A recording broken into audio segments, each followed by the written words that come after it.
Now let's talk about climate change. The Philippines is underwater again. Another typhoon has slammed into the islands.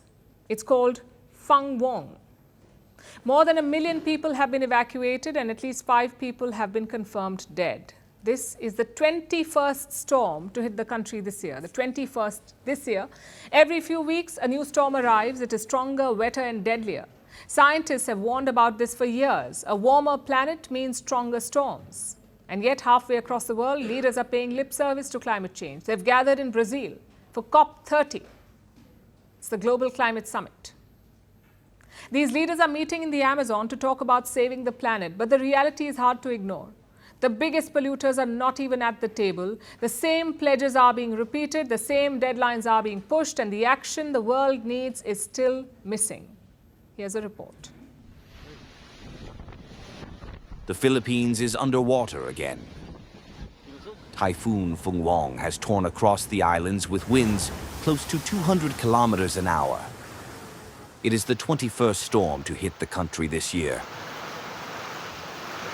More than 1.4 million people have been evacuated, and at least 5 people have been confirmed dead. For 2 days, relentless rain and wind battered communities across the islands. Rivers burst their banks, cutting off towns.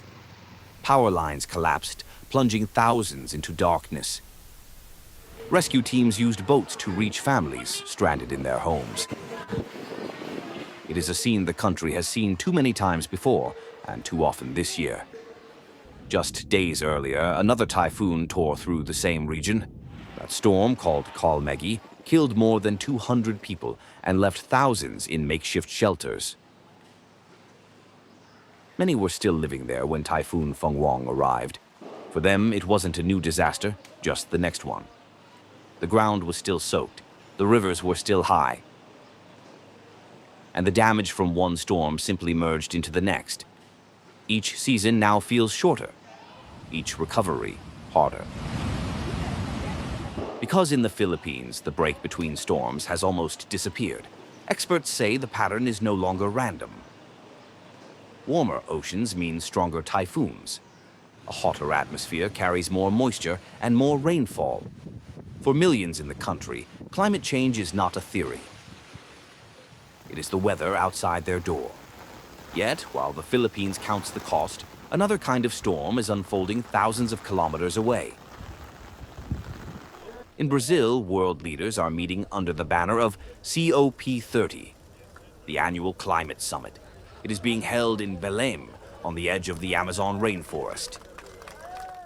The idea, to find solutions to the same crisis that is now flooding homes across the world.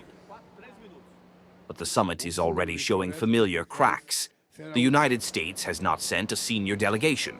Around 160 countries are represented only by ministers or deputies. And the targets discussed a decade ago in Paris remain largely unmet. Brazil's president says he brought the meeting to the Amazon so that delegates could see the reality. He's calling for a global fund to protect rainforests and a roadmap to phase down fossil fuels. However, the discussions sound much like those from past summits. Funds promised are still unpaid. Timelines are still disputed. And the gap between words and action keeps widening. It has been 30 years since the first COP meeting. 30 years of plans, declarations, and photo opportunities. Yet global emissions keep rising, and the storms keep coming. This week, the contrast is impossible to miss. In one part of the world, families are fleeing rising water. In another, delegates are debating rising costs. One country is fighting to survive another typhoon. The rest are still fighting over who should pay for prevention. Climate change is no longer a projection on paper. It is a pattern in the sky, in the soil, and in the storms. And as talks continue in air-conditioned rooms, the Philippines is once again cleaning up after the consequences. Want the facts? The latest developments? News that gets straight to the point. Well, we've got all three just for you. This is Firstpost Live, a brand new show, your window into what really matters. Don't miss it.